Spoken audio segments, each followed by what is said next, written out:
구독, 좋아요. 예, 3부 시작하겠습니다. 국제정치의 또 전문가이시면서 국내 현안도 조목조목 살펴보고 있는 양일국 박사님 나오셨습니다. 어서 오십시오. 안녕하세요. 예, 우선 한중 정상회담 관련된 문제부터 좀 포커스를 맞춰가지고 해보죠. 뭐 이재명 관련한 평가, 또 시진핑에 대한 평가, 뭐 개별적 평가를 별도로 하시는 분들이 있는데 이번에 이제 어쨌든 정상회담에 대한 성과가 있다면 뭔 성과가 있는지, 또 문제점이 있다면 어떤 문제가, 한계는 무엇인지 이건 한번 살펴봐야 될 것 같아요. 우리 양일국 박사님 보시기에 이번 정상회담 어떤 차원에서 이 부분을 해석합니까? 뭐 제가 이제 두서없이 이야기를 하면 예. 이제 이재명 정부 지지하는 분들은 저 양일국이가 이재명 정부가 싫으니까 나쁜 이야기만 골라서 한다 뭐 이렇게 댓글이 달릴 것 같은데 네. 전체적인 말씀을 드리기 앞서서 자 정상회담을 해서 보따리를 갖고 왔을 때 그걸 평가하는 어떤 기준이 있을 거란 말이에요. 좋아하시는 분은 밝은 부분만 얘기하고 싫어하는 사람들은 나쁜 부분만 얘기하면 이제 헷갈리는 거죠. 그래서 국제 정치에서는 모든 국가가 추구하는 국익의 우선순위가 이미 학문적으로 정립이 되어 있습니다. 뭐 첫 번째는 누구나 예상하시다시피 생존입니다. 여기서 생존이라는 것은 뭐 주권, 국민의 생명 뭐 이런 것들을 의미하죠. 바꿔 말하면 그 첫 번째 이익을 건드리는 자가 있다면 뭐 전쟁도 불사하겠다 이런 뜻입니다. 그래서 바이탈 인터레스트 그렇게 부릅니다. 두 번째는 어떤 국가도 국제사회에서 자국의 영향력을 키우려고 한다는 거예요. 바꿔 말하면 권력을 키우려고 한다. 두 번째 우선순위입니다. 그게. 자, 우리가 돈을 벌었으면 좋겠다 하는 바람이 세 번째입니다. 그리고 마지막이 우리가 대한민국 사람들이 특히 좋아하는 체면, 위신 뭐 이런 게 네 번째입니다. 바꿔 말하면 체면, 위신 같은 건 언제든 버려도 크게 이상할 것이 없는 게 국제 정치다 이렇게 봐야 돼요. 자, 그러면 한중 정상회담을 통해서 우리가 안보, 주권 이것과 관련된 큰 소득이 있었다. 그러면은 이재명 정부를 칭찬해야 되는 겁니다. 첫 번째 우선순위의 이익을 가져왔으니까. 자, 그런데 어제 앞다투어 많은 매체들이 지금 뭐라고 얘기하는가 봤더니 한국과 중국 사이에 무슨 한한령이 해제될지도 몰라. 뭐 문화, 컨텐츠, 뭐 영화 이런 데서 협력을 하는 무슨 MOU가 체결될 것 같아. 다 경제잖아요. 경제적인 이득을 아무리 많이 가져와봤자 국제 정치에선 세 번째 이익밖에 안 되는 거예요. 자, 그러면 자 우리가 지금 가장 초미의 주권과 안보에 관련된 초미의 관심사는 첫째는 서해 불법 구조물 아니겠어요? 그렇죠. 자, 그것에 관한 진전이 없었단 말입니다. 그저 나온다는 얘기 들어보니까 뭐 양국의 뭐 견해가 일치하는 범위 내에서 뭐 의논한다. 그거 말이라고 하냐는 거예요. 지금 우리 영토에 지금 언제건 군사 목적으로 전용될 가능성이 있는 불법 구조물이 버젓이 들어와 있는데 그래서 그런 측면에서 저는 아무리 뭐 언론사들이 뭐 밝은 부분을 긍정적인 부분을 부각한다고 해도 이번 한중 정상회담은 껍데기뿐인 빈 냄비 뚜껑 같은 뭐 그런 결과라고밖에 말씀드릴 수 없고요. 잠깐만요. 그 전에 이제 쭉 설명하기 전에 서해 구조물 이야기를 했으니까 서해 구조물 관련해서 이야기가 나오니까 시진핑이 그 실무자들이 알아서 할 거다 이런 식으로 이야기를 했던데요. 그게 전형적으로 외교에서 네. 별로 그 문제를 성의 있게 의논하고 싶지 않다는 뜻을 이야기할 때 실무자끼리 얘기하면 되지 않느냐. 그 문제야 뭐 꼭 오늘 얘기할 필요 있느냐 이런 식으로 미루는 겁니다. 그게. 자, 그래서 자 제가 사실 귀를 의심했던 대목이 있어요. 네. 우리 위성락 실장을 제가 그래도 이 정부 사람들 가운데는 그래도 한미 동맹의 중요성을 아는 분이라고 제가 상당히 많이 긍정적으로 이야기하려고 노력해 왔는데 이렇게 얘기했습니다. 자, 시진핑을 만나서 서해를 평화롭고 공영하는 바다로 만들자는데 의견을 같이 했다. 난 귀를 의심했어요. 아니 우리 바다에서 왜 공영을 하죠? 그것은 기본적인 그 국가 주권에 대한 개념을 지금 잘못 이해하고 있는 거예요. 두 번째는 서해는 아직 그 국경 경계가 확정되지 않았다라고까지 얘기했습니다. 자, 그래서 많은 국민들이 확정이 안 된 거야? 세상에 이런 법이 어디 있냐는 거예요. 자, 우리가 이제 기본적으로 모든 유엔 해양 협약에 따라서 국가가 마주보고 있을 때는 그 배타적 경제 수역 200캐리 원칙이 국제법입니다. 근데 지금 중국하고 대한민국은 서해가 너무 좁아요. 한 400캐리가 안 되기 때문에 자, 그런 경우에는 등거리 내지는 중간선을 그어서 해양 국경으로 하는 게 국제적 관례입니다. 자, 그런데 그런 국제적 관례가 엄연히 있는데 아직 경계는 확정되지 않았어요. 이걸 말이라고 하냐는 거예요.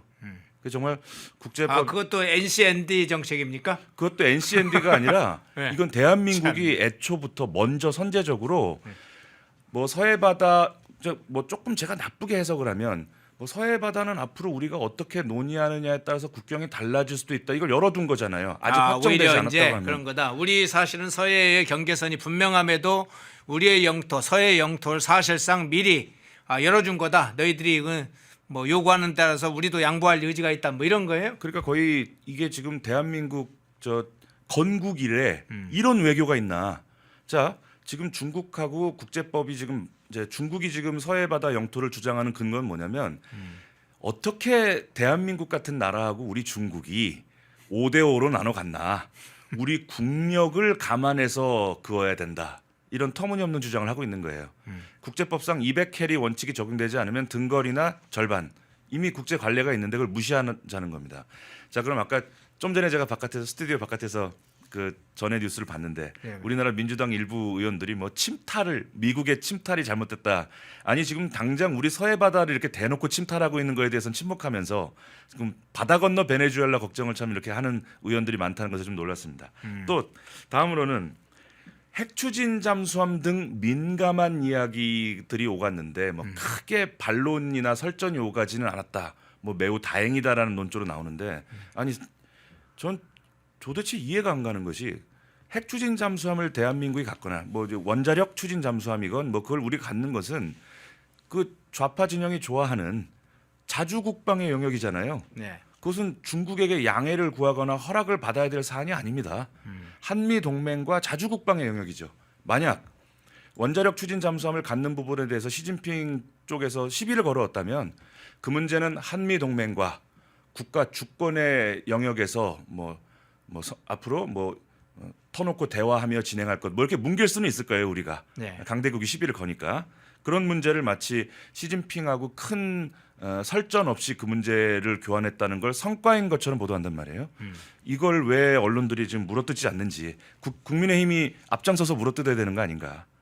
또 북한 비핵화라든가 대량 살상 무기, 북한 인권에 대해서 한마디도 받아내지 못했다는 거. 이거야말로 정말 야당이 정말 질타해야 되고 이건 어떤 의미에서 외교 안보 당국 이번에 한중 정상회담 실무진 전면 교체까지 요구할 수 있는 사안이라고 저는 생각하는 거예요.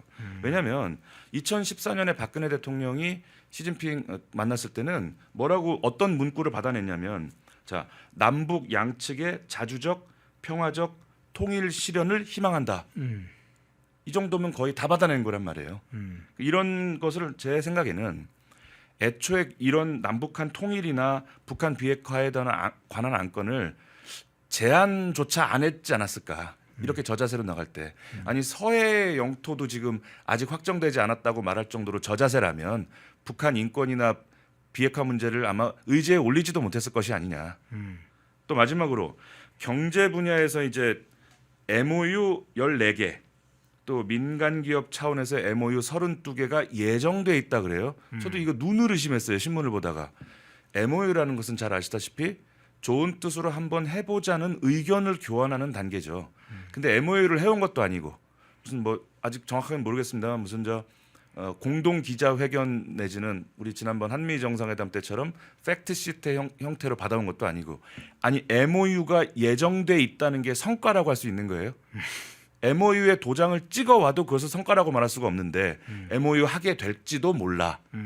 자 바꿔 말하면 MOU가 예정돼 있다는 정도를 성과인 것처럼 보도한다는 자체가 이미 내실이 없는 한중 정상회담이었다는 것의 반증이죠. 그리고 또 보니까 엔터테인먼트, 게임, 문화 콘텐츠 협력을 하겠다. 근데 여기에 대해서 저는 단서를 하나 붙여야 된다고 생각해요. 제가 전에 그 선배님께 우리나라 드라마나 영화에 갑자기 얼척없이 중국의 장면이 막 들어가고 중국 음식이 나와서 시청자들이 거세게 반발해서 종영했던 사례를 말씀드린 것처럼 이거 재발 방지하는 조항 하나 들어가야 되죠. 양국의 고유의 문화와 환경을 감안하여 이런 문장이 들어갔어야 된다는 거죠. 그 부분이 아쉽고요. 그리고 지금 게임이라는 단어가 나오는데 중국은 지금 자국 청소년들을 상대로 게임을 규제하고 있어요. 저녁 시간에 1시간 이상 못 하게 해놨습니다. 근데 지금 우리 아이들에게 무방비로 노출되어 있는 그 중국 자본이 들어간 게임들이 공통적인 문제가 중독성입니다. 첫째가. 예. 그리고 이런 말을 방송에서 해도 될지 모르겠습니다만 아이들이 하는 말로 현질. 게임을 하면서 현금으로 뭔가를 결제를 하고 말하자면 현금을 결제하지 않은 학생 그 게이머와 현금을 잔뜩 집어넣은 게이머가 싸우면 현금을 쓴 사람이 압도적으로 유리하게 만들어 놓는 거예요. 그래서 지금 사회적인 문제입니다, 이게. 어떤 집안은 엄마 아빠 몰래 막 카드로 1,000만 원 막 엄청난 돈을 막 결제하는 경우도 있고. 자, 게임에 관한 경제 협력을 뭐 MOU를 예정했다면 한 문장쯤 들어가야 된다는 거예요. 양국 청소년의 건강과 보호에 적극 유념한다. 왜 이 한 문장 넣지 못하냐는 거예요. 그리고 제일 중요한 부분이 자, 석유, 화학, 에너지, 금융, 전기차, 반도체, 2차 전지 분야에서 협력한다. 거기서 한 발 더 나가서 뭐라고 얘기를 했냐면 이제 중국과 분업하는 하청을 주는 단계에서 벗어나서 중국과 대등하고 동등한 위치에서 합작을 해서 공동 프로젝트를 해서 제3국 시장을 개척하겠다. 이걸 만약에 지금 저 주한 대사관에서 이 신문 기사를 접하고 아마 뭐라고 했을까 제가 생각해봤는데 이 사람들 지금 정신이 있는 거야 이랬을 겁니다. 자, 이유를 말씀드리겠습니다. 자, 석유 화학이나 여기에는 그 우리가 그 불량 국가 내지는 적성 국가에다가 그러한 전략 물자를 제공할 경우에 세컨더리 보이콧이라는 게 있습니다. 예. 그 돈을 입금하거나 출금하는 데 관여한 금융사를 사실상 동결시켜 버리는 무서운 법입니다. 그리고 에너지 배터리 분야에서는 인플레이션 감축법이라는 게 전 세계에 적용되고 있습니다.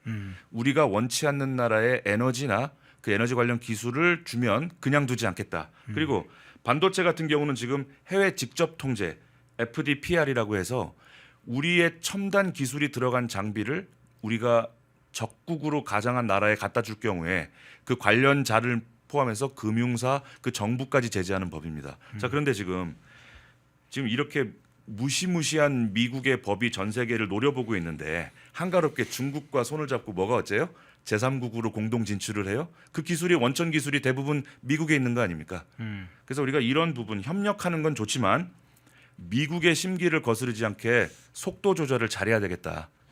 그 실제로 우리가 최근에 인권 문제 같은 걸로 계속 우리가 미국이 계속 시비를 걸고 있어요 지금요. 예. 일정 지역에 무슨 천일염 수출 못한다 인권 문제.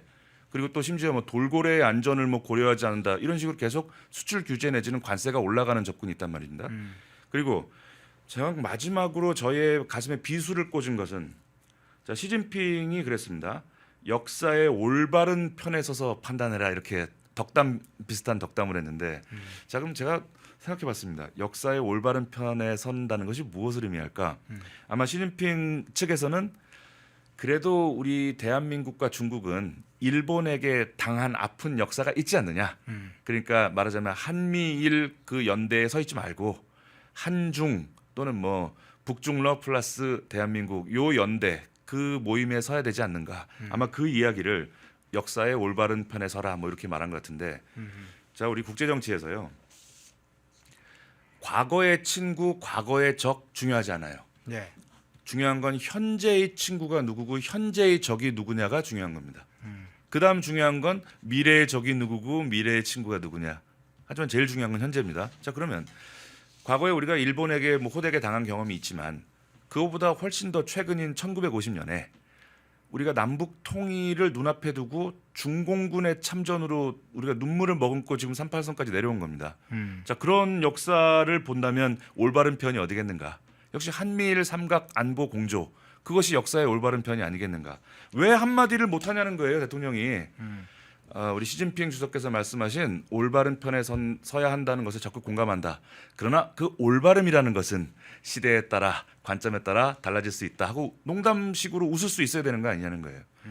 그리고 또 셀카 사진을 찍은 걸 봤는데 이건 뭐 국제정치적인 이야기는 아니겠습니다만 아니 셀카라는 건 제가 선배님하고 셀카를 찍으면 선배님은 뒤에 서 계시라고 하고 제가 이렇게 카메라를 듭니다. 예. 아랫사람이 드는 거예요. 아랫사람이 들었어요? 예. 네, 아랫사람이 들었기는 한 것 같은데요.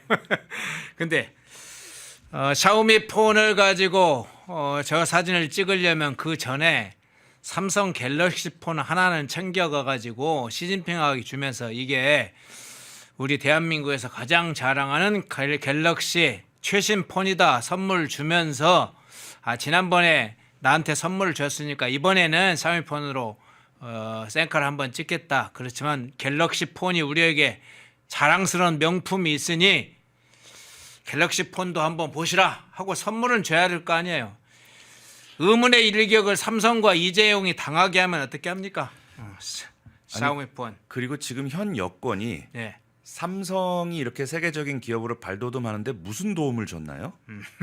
반도체 52시간 규제도 안 풀어주고 있잖아요, 지금요. 그렇죠. 예. 그리고 또 한 가지 마지막으로 국제정치적인 말씀을 하나 더 드려야겠습니다. 김용범 정책실장의 이야기가 기가 막힙니다. 자, 읽어보겠습니다. 좋은 이웃은 천만금을 주고서라도 얻을 만큼 귀한 것이다. 친구를 멀리서 찾지 말고 가까이서 찾아야 한다. 아마 중국 기분 좋으란 얘기입니다. 자, 그런데 현실 국제정치와 최근 100년간의 근현대사에 비춰보면 완벽한 거짓말입니다. 우리 예전부터 원교 근공이란 말이 있습니다. 예. 가까이에는 적이 있기 때문에 멀리서 친구를 찾아야 된다. 이것은 국제정치의 철칙인데요. 자, 통계로 말씀드리겠습니다. 1816년부터 2000년 사이에 지구상에 207개 국가가 존재했는데 66개국이 지도에서 사라졌습니다. 그 사라진 66개 중에 50개가 이웃 나라가 먹었습니다. 폭력적인 방법으로.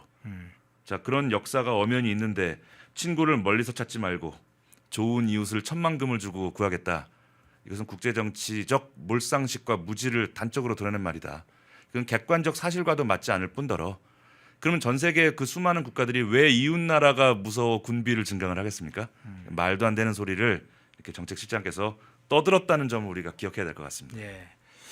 참 중국의 시진핑을 좋은 이웃으로 중국 인민을 독재의 체제하에서 장기간 통치하는 중국 공산당 체제를 좋은 이웃으로 생각하는 사람들의 머릿속에 있는 그런 표현, 그런 메시지를 또 우리 양일국 박사님께서 하나하나 조목조목 깨주시네요. 자, 그 장면 봤고요. 자, 이번에는 대만 일본 문제를 한번 넘어가 보겠습니다. 대만 정보기관도 이 시진핑과 이재명의 거래설 관련해서 이 언론을 통해서 경고성 우려를 표명한 적이 있는데 일본도 그렇습니다. 이 정상회담, 한중 정상 관련해서 우려 목소리를 내고 있는데 자, 그 관련된 일본의 지금 반응 어떤 내용이고 어떤 차원에 보십니까? 우선 뭐 제가 여러 차례 말씀드린 바와 같이 우리가 과거의 감정을 조금 내려놓고 일본을 좀 봐야 된다. 네. 일본은 지금 미국 트럼프 2기 행정부의 국가 안보 전략에 정확히 들어맞는 일종의 대리인 역할을 하고 있습니다. 중국과 지금 기싸움을 하고 있고 대만에 허튼 짓을 하면 일본이 가만히 있지 않겠다고까지 이야기하고 있습니다. 그래서 지금 미국의 충실한 대리인 역할을 자처함으로 엄청난 국익을 지금 챙겨가고 있는데 심지어 얼마 전에는 일본의 책임 있는 정부 당국자가 공공연히 핵무장을 입에 담을 정도로 정상국가화되고 있다는 뜻입니다. 자, 그러니까 지금 일본의 이제 유력 매체죠. 니혼 게이자의 요미우리 아사히에서 공통적으로 무슨 이야기를 했냐면 조금 있다가 이재명 대통령이 어차피 일본에 와야 되는데 지금 시진핑 측에서 역사의 바른 편을 운운하면서 이간질을 한 거다. 마치 지금 한미일 협력이 그 어느 때보다도 중요한 이 현실인데 100여 년 전 역사를 꺼내서 지금 한미일 공조를 깨려는 거기에 넘어가지 마라. 오죽하면 일본 신문에서 이런 이야기를 사설에 쓰겠냐는 겁니다. 오죽 이재명 정부의 국제관계 감각이나 외교의 역량이 걱정됐으면 이런 게 사설로 나온다는 게 부끄러운 일이죠. 그리고 또 아사히 신문은 또 아프게 꼬집었습니다. 아니 이달 요미우리 신문은 11월 초에 이미 경주에서 만났는데 2달 만에 정상회담을 서두른 쪽은 중국이다. 그 얘기인즉슨 중국이 이렇게 서둘러서 이재명 대통령을 불러와야 될 시급한 상대적으로 더 아쉽고 시급한 입장인데 왜 이렇게 어정쩡한 중립 내지는 확실한 아이템을 챙겨오지 못했느냐라는 우회적인 비판이 있는 겁니다. 중국이 아쉬웠다 이번 회담은. 자, 그런데 아시다시피 서해 구조물이나 우리 서해 안보, 국경의 문제에 대해서 하나도 얻어온 게 없다는 점을 애들러서 비판한 겁니다. 이재명 대통령의 외교 실력 실망이다. 약간 이런 이야기를 돌려서 한 것 같습니다. 그리고 아까 말한 것처럼 중국의 역사 공동 투쟁 요청은 이간질이다. 거기에서 이재명 대통령은 중립적인 스탠스를 취하면서 경제 협력 쪽에 더 무게를 두었다 이렇게 분석을 한 거예요. 근데 아시다시피 경제 협력 쪽에 무게를 두었지만 MOU 예정 뭐 이거밖에 없는 거 아니에요. 그리고 또 경제 협력 가운데서 미국과의 마찰이 우려되는 부분들에 대한 안전장치 또 그런 거에 대해서 상호 이해를 같이 한다는 어떤 문구 이런 게 나오지 않았기 때문에 뭐 무게를 둔 건 사실이지만 실질적으로 얻은 것은 없다. 그리고 마지막으로요. 마두로를 체포하는 이 최악의 타이밍에 왜 중국을 갔느냐. 아마 일본 매체들이 직접적으로 이야기하진 않지만 왜 이런 타이밍을 골랐느냐라는 그런 논조가 나오고 있는 것 같습니다.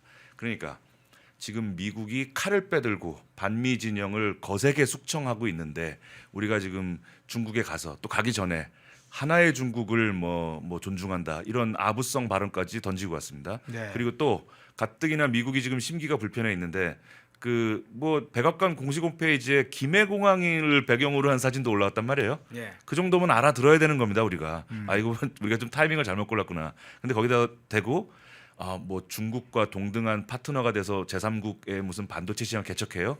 지금 미국의 아마 당국자들이 실소를 금할 수 없을 것이다. 그리고 미국이 웃을 때 일본도 따라 웃고 있을 것이다. 일본의 철두철미한 국제관계 인식 그리고 철저한 국익 중심의 외교를 이제라도 좀 배웠으면 좋겠다. 그렇게 말씀드립니다. 예. 자, 한중 간의 관계. 공산당 체제와 가까운 게 좋을까요? 먼 게 좋을까요? 아니면 원칙을 가지고 관계를 가지는 게 좋을까요? 자, 이재명은 어떤 생각을 가지고 있을까요? 지금 앞서 이제 김용범, 유성락 뭐 여러 사람들의 발언도 소개를 했는데 자꾸 중국 체제로 편입하는 것을 사실상 소식심으로 생각하는 사람들이 있어요. 미국 체제, 자유민주 체제의 편입이 아니라 중국과 러시아의 체제 이런 북 체제로 편입하는 걸 원하는 사람들이 있습니다. 그 싸움이 지금 벌어지고 있는 겁니다. 이러저러한 표현을 여러 가지로 각색해서 하고 있지만 본질적으로 그 싸움이 지금 여기 대한민국 안에서 또 인도 태평양 지역의 핵심적인 거점을 중심으로 지금 벌어지고 있는 것이죠. 자, 그 장면을 먼저 좀 양국 박사님이 이번 한중 정상회담을 매개로 해서 좀 소개를 해드렸습니다. 자, 주제를 좀 다른 쪽으로 조금 이동을 해보겠습니다. 트럼프 대통령이 지금 마두로 부부로 지금 체포 압송을 해서 재판을 하게끔 만들었습니다. 마두로 권력 체제의 핵심적인 핀셋으로 마두로 부를 축출시켰어요.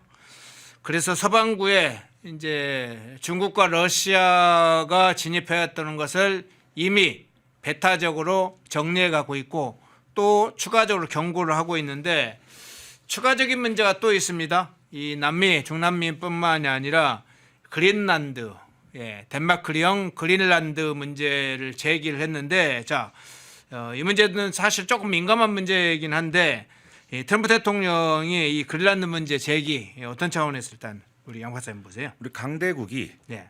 그 어떤 희생이나 피 흘리는 것을 각오하고라도 지키는 이익 중에 네. 이웃나라의 그 공격, 이웃나라의 무기가 적국의 무기가 들어오는 걸 막기 위해 전쟁도 불사한다 그랬습니다. 네, 네. 자, 그린란드가 사실 이렇게 전체 지도에서 보면 작아 보이지만요. 한반도의 9배 정도 되는 큰 땅입니다.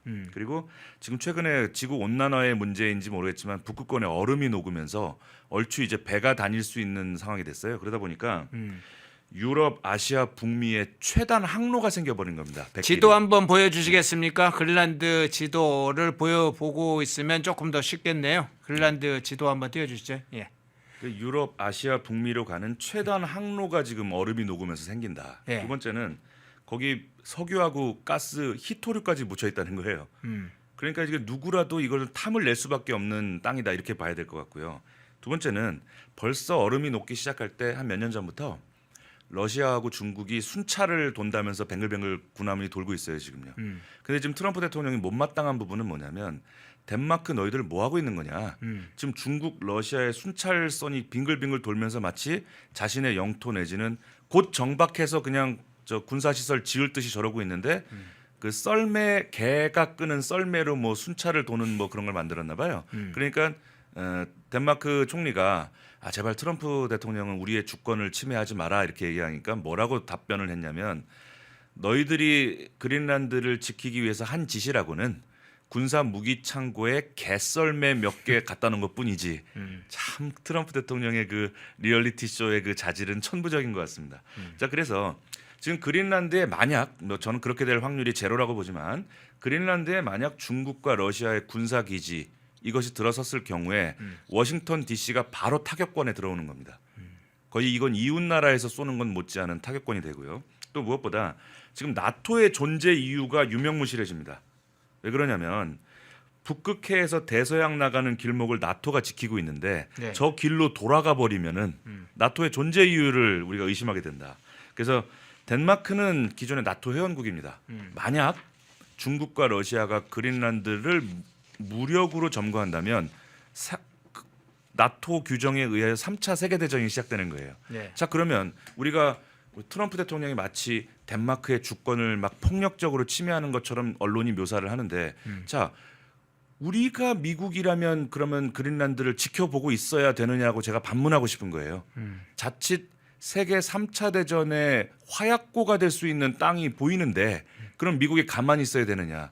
이중적인 게 보이는 겁니다. 미국이 뭘 안 하면 세계의 경찰이 왜 가만히 있냐고 욕하고 미국이 뭘 하면 네가 뭔데 남의 나라에 대고 이러냐 이런 게 보인다는 말이에요. 그래서 자, 결론만 말씀드리면 그린란드를 덴마크에게 맡기기에 덴마크의 국력으로는 중러를 막을 확률이 없다.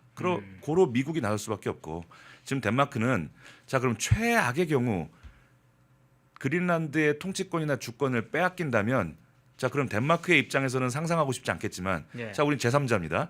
제3자의 입장에서 그러면 그린란드의 영토 주권이 중국과 러시아에게 가는 것이 옳으냐 미국이 관할하는 것이 옳으냐 냉정한 질문 우리에게 해봐야 된다는 거예요. 아니 언제까지나 신문들이 이런 냉정한 그러면 중국 편으로 그린란드에 가는 게 우리에게 좋으냐 국익적 관점에서 이 문제를 보는 게 아니라 트럼프 너무 거칠어요.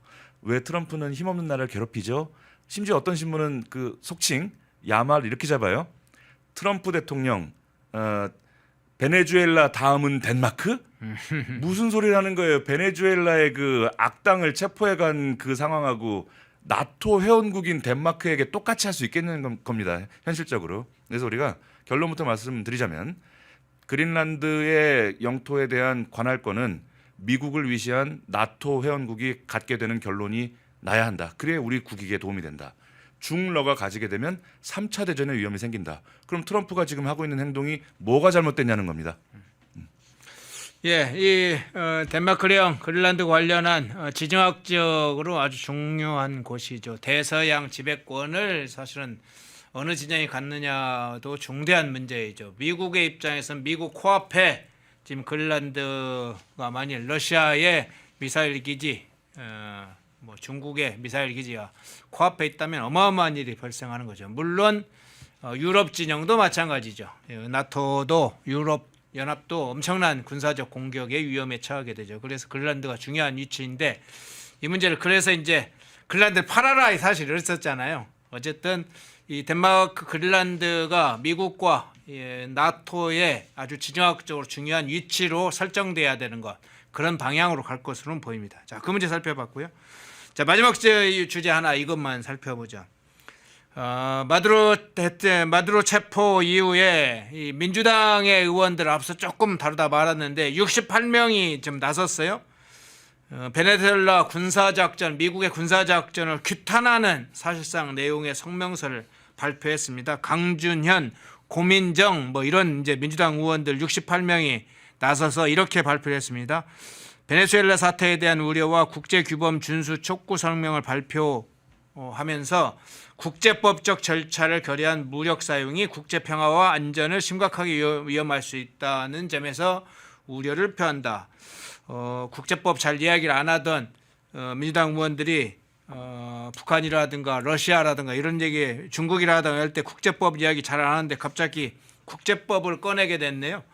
이 민주당 의원이 이 미국 트럼프 대통령을 직접 공격하고 미국을 제국주의에 거의 준하는 수준으로 인식하면서 공격하는 이 장면 어떤 차원에서 해설하십니까? 실소를 금할 수 없다. 예. 그렇게 보는 겁니다. 자, 한 문장 한 문장 좀 조목조목 말씀 좀 드리겠습니다. 예. 국제법적 절차를 결여한 무력 사용 우려된다 뭐 이런 얘기입니다. 그럼 북한이 미사일 실험하고 핵 실험하는 건 국제법을 지킨 건가요?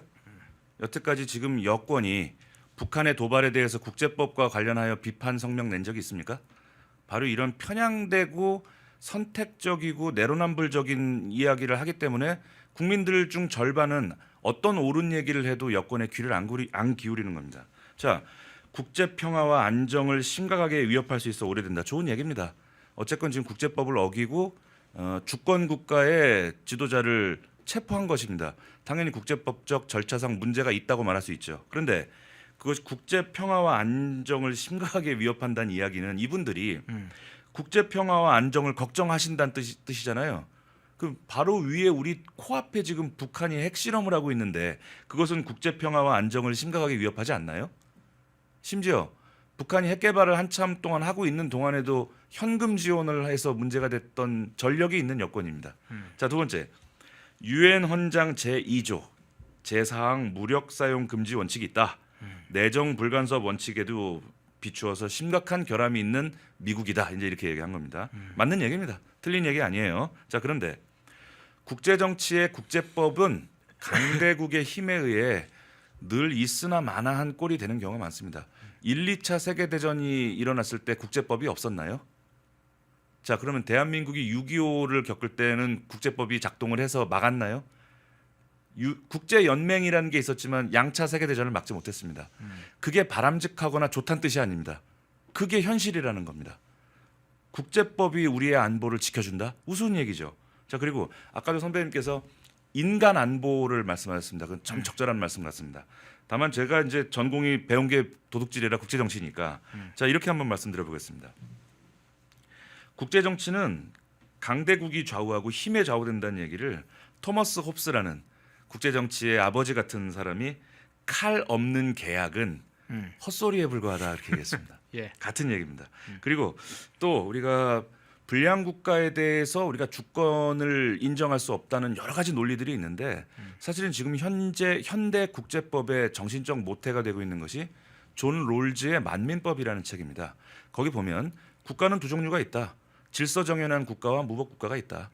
근데 무법 국가가 호전성까지 가지고 이웃의 질서 정연한 나라를 위협할 때는 justice war, 정의의 전쟁을 할 수 있다 그랬습니다. 자, 그럼 제가 OVV라는 시민단체가 있습니다. 그 베네수엘라의 폭력을 감시하는 시민단체입니다. 네, 네. 그 통계를 보니까 자, 좀 끔찍한 것을 좀 느껴요.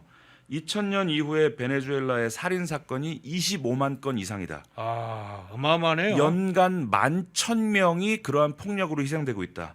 자, 최신 자료를 보니까 매주 평균 민간인 100명 이상이 군경에 의해 사살되고 있는데 이것은 반역죄로 죽인 거기 때문에 국가 공식 살인 통계에도 잡히지 않는다는 거예요.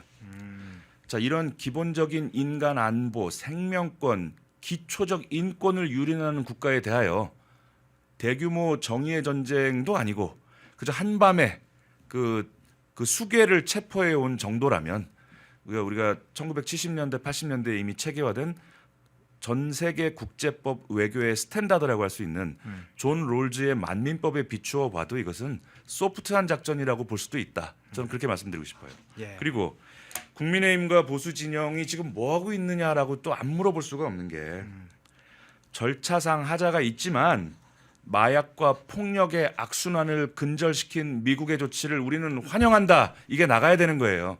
그게 한미 동맹의 아주 기본 도리 아니겠느냐. 왜 우리가 같이 트럼프 대통령이 절차와 국제법을 위반한 걸 왜 우리가 같이 성토하고 있냐는 거예요. 그래서 아까 쭉 말씀드린 그 중국과의 정상회담부터 시작해서 이렇게 우리가 한미 동맹을 우리 안보와 외교의 근간으로 삼겠다고 지난번에 이재명 대통령이 미국에 건너가서 안미 경중 이런 거 안 한다. 일본과의 문제도 깨끗하게 해결했다. 그렇게 큰 소리 치지 않았느냐. 그렇게 큰 소리 쳐놓고 이제 와서 미국이 국제법을 위반했다. 너무 거칠다. 마두로가 나쁜 놈이긴 하지만 그건 좀 심했다. 이러고 앉아 있으면 미국 조야나 정계에서 대한민국을 신뢰할 수 있는 대화 파트너로 보겠느냐는 겁니다. 이 정부 관계자분들이 언제까지나 이렇게 중구난방식 어린아이 같은 외교로 그리고 우리나라 언론들을 통해서 아무것도 없는데 엄청난 성과 있는 것처럼 포장하고 우리가 꼬리가 길면 밟히는 것이고요. 거짓 위에 쌓아 올린 성은 바람 한번 불면 무너지지 않겠습니까? 그 말씀을 꼭 드리고 싶습니다. 예. 자, 유엔에 사실은 이제 소속 기관들이 여러 가지가 있습니다만은 우리가 국제 조직 중에 국제 형사 재판소라는 게 있죠. 국제 형사 재판소를 왜 만들었겠습니까?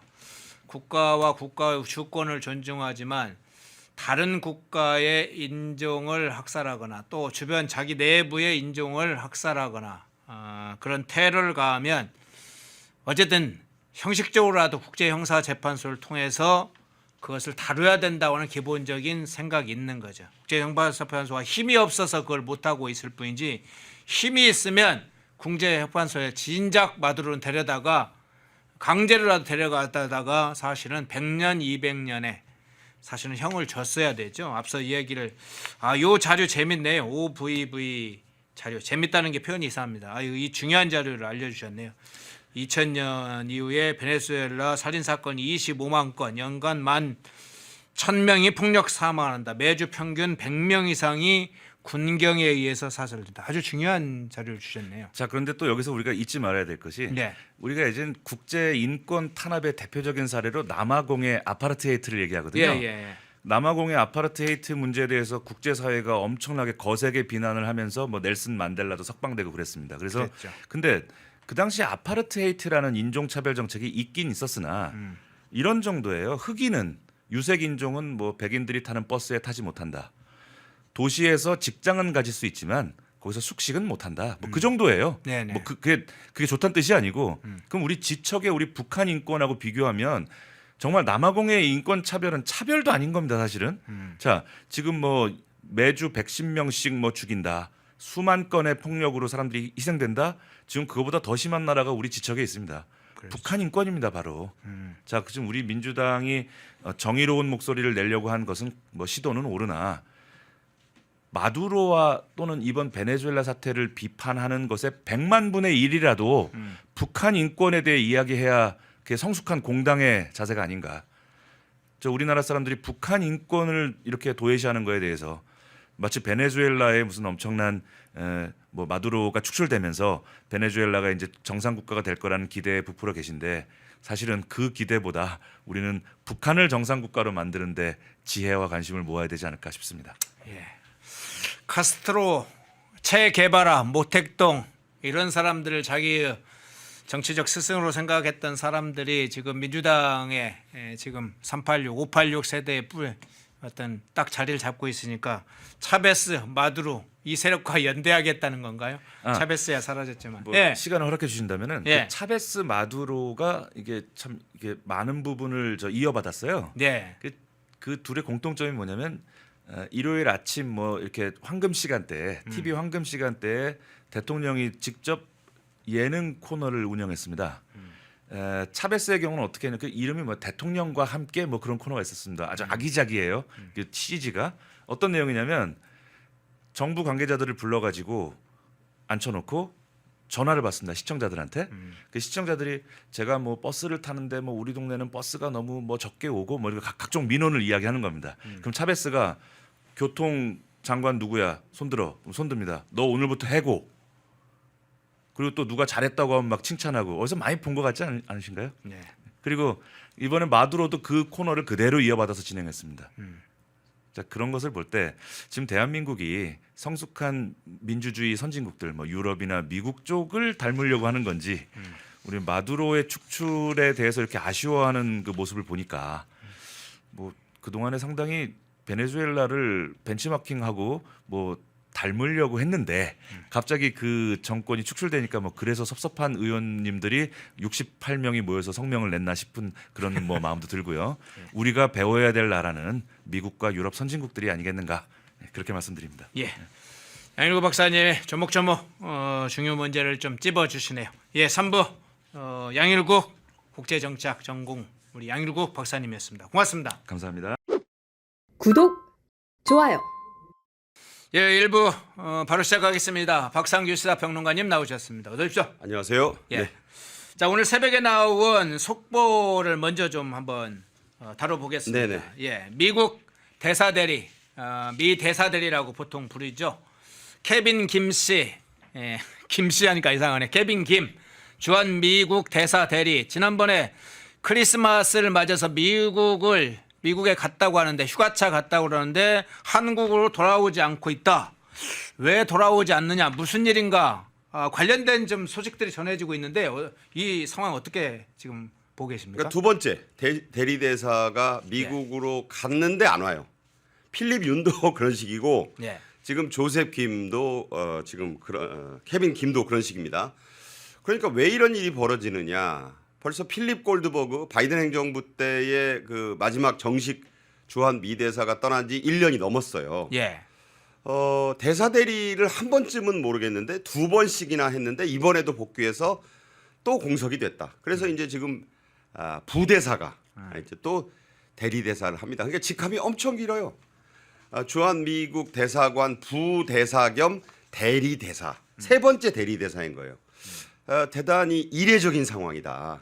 그러니까 이재명 정권에 대한 트럼프 행정부의 이 외교적인 불신이 지금 해소되지 않고 있다. 이것은 뭐 제가 하는 얘기가 아니라 벌써 이번에도 크리스마스 휴가 갔으면 와야 되는데 벌써 크리스마스 지난 지가 언제입니까? 그런데 안 오는데 또 알아보니 그냥 미 국무부의 요직 그러니까 한반도의 그 핵잠수함 관련된 그 한국의 그 건조라든가 이런 거를 총괄하는 더 높은 자리로 가게 됐다 이런 얘기가 나와요. 예. 그러면 이 케빈 김을 더 높은 곳으로 불러 올려서 트럼프 행정부가 트럼프 대통령이 쓰는 것은 알겠는데 왜 그러면 중요하다고 하는 이 한국 대사 자리를 이렇게 비워놓는가? 이것은 의문이 해소되지 않고 있어요. 예. 그러니까 이미 중국이나 일본, 뭐 러시아는 물론이고 주변에 있는 그 웬만한 굵직한 나라들의 대사는 지금 다 정식 대사거든요. 예. 그런데 뭐 이재명 정권이 뭐 지금 혁명입니까? 숙청입니까? 뭐 그런 표현이 나오긴 했지만 왜 이렇게 오랫동안 대사 대리를 두 번째로 임명해 놓고 또 불러들인 뒤에 또 임명하지 않고 있는가? 물론 임명할 수는 있겠죠. 예. 그런데 이게 미국 대사를 임명하는 건 그게 간단치가 않아요. 그 인준부터 청문 과정 이런 거 저런 거 따지면 지금 지명한다 해도 이게 몇 달이 걸릴지 알 수 없다.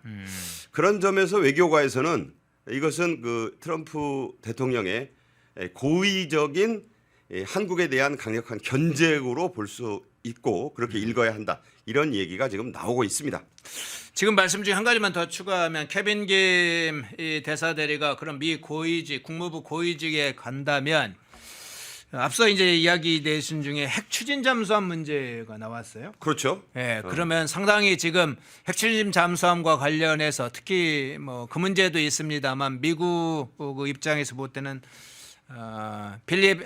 조선소 같은 중요한 또 공간이 있잖아요. 그렇죠. 예, 건조해야 될 여러 가지 어떤 조선업 협력 문제도 있고 그런 문제에 대해서 상당히 정통한 이 케빈 김을 국무부의 핵심 조직에 놓아서 그 한국을 상당 부분 이끌고 가겠다. 뭐 그런 의도도 포함되어 있다고 보십니까? 그렇죠. 이제 한국 근무를 했으니까 예. 그렇다면 이 조셉 김의 원래 역할이 미국의 대리 대사가 아니라 한국 상황을 좀 이재명 정권의 초기 상황을 좀 어떻게 보면 정탐하고 그 좀 알아보고 현장에서 그리고 들어와서 더 중요한 일을 맡아라. 지금 이렇게밖에 읽을 수가 없어요.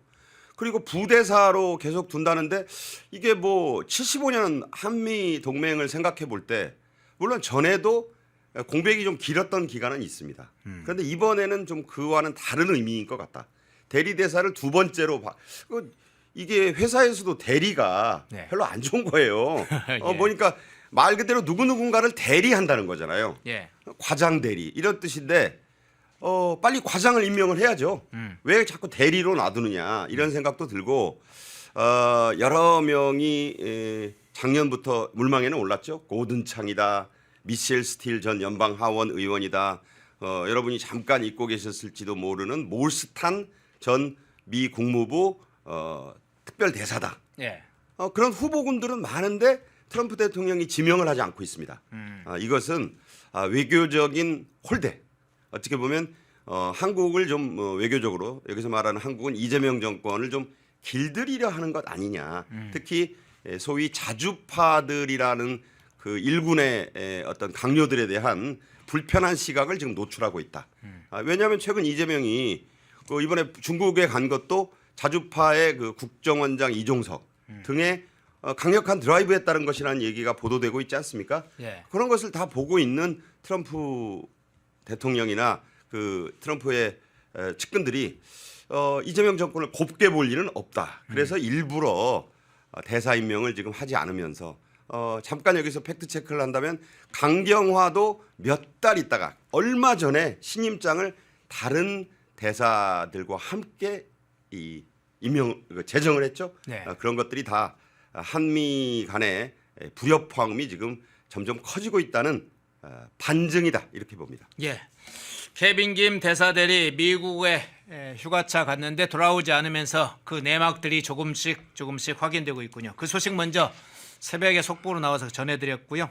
자, 이제 본 주제로 넘어가 보겠습니다. 베네수엘라 문제 한번 좀 몇 가지 지켜보죠. 오늘은 사진을 통해서 한번 여러 장면들을 확인해 보겠는데요. 미국의 제재 대상으로 올랐던 이 유조선들이 있죠. 베네수엘라 유조선들이 있는데 그중에 이 유조선 중에 최소 16척이 미국의 대규모 해상 봉쇄를 피해서 일제히 항구를 탈출하는 정황이 포착됐다. 탈출, 이 용어가 정확한지는 해석에 따라 좀 다를 수 있겠습니다. 일단 사진 한번 이렇게 보면요. 사진 한번 띄워주죠. 예. 요 지금 유조선을 상징적으로 보여주고 있는데 조금 크게 나온 사진이 있습니까? 예. 에크타라고 써 있나요? 네, 에크타. 예, 에크타라고 지금 써 있는 사진 장면도 보이는데 뭐 피난민의 집단 탈출도 아니고 호르무즈 해협이나 뭐 말라카 해협의 해상 봉쇄에 따른 그 후의 조치는 들어봤지만 이 베네수엘라 유조선들의 집단 탈출 이거 새로운 장면인데 어떻게 보셨어요? 역사적으로 예. 한번 돌아가 보죠. 유럽의 대륙 봉쇄라는 게 있었어요. 예. 나폴레옹 때 있었던 유명한 일이 아니겠습니까? 그래서 미국도 이 베네수엘라의 마두로 부부를 전격적으로 체포 압송하는 과정에서 네. 사실 지금 마르코 루비오 그 쿠바 난민의 후예잖아요. 네. 스페인어도 아주 잘합니다. 그래서 지금 그 사실상 베네수엘라의 그 과도 정부를 로드리게스 부통령이 권한대행으로 맡고 있고 그 의회에서 선서를 하는데 그 선서를 받은 사람이 친오빠예요. 국회의장 예. 호르헤 로드리게스.